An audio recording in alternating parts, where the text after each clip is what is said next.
Latin America is an interesting beast in this survey because it displays it involves countries that are not in a situation of political violence, political conflict, but that contribute to many of the trends that I just mentioned, especially a reduced number of conflicts worldwide, but a higher number of casualties in total, because the conflicts there, the violence there, has produced, despite not being a situation of war, produced very high casualties, the level of thousands every year.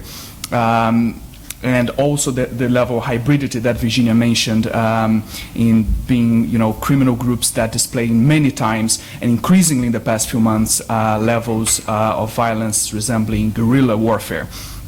So if I am to pick one overarching theme to describe what happened, for instance, in Mexico, I would say institutional weakness.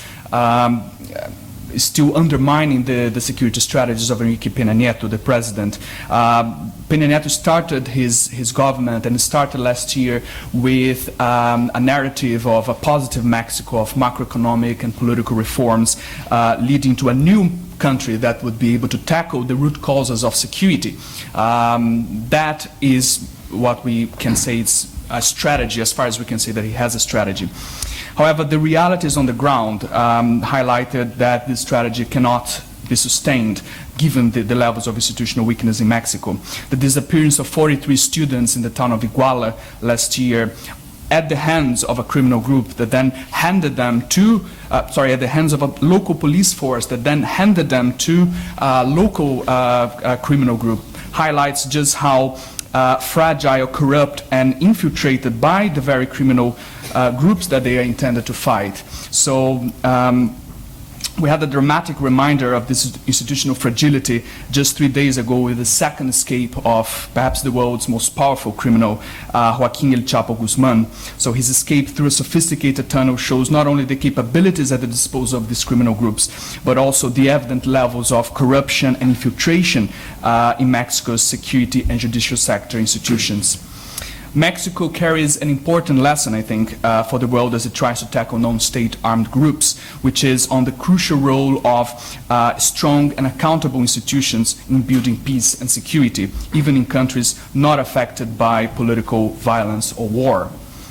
A similar pattern of institutional weakness has paved the way for criminal violence to the south of Mexico, in the northern triangle of Central America, El Salvador, Guatemala, and Honduras.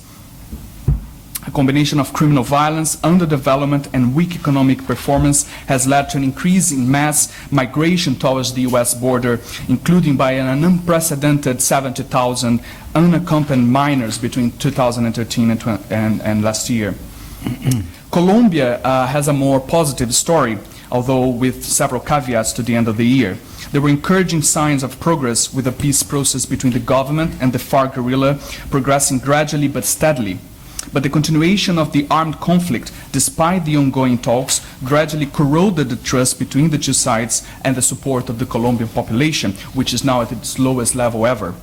FARC announced a permanent and unilateral ceasefire at the end of last year, which was not reciprocated by the government.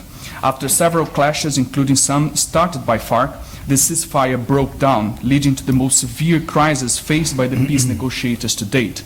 So the next few months, we have very little room for error.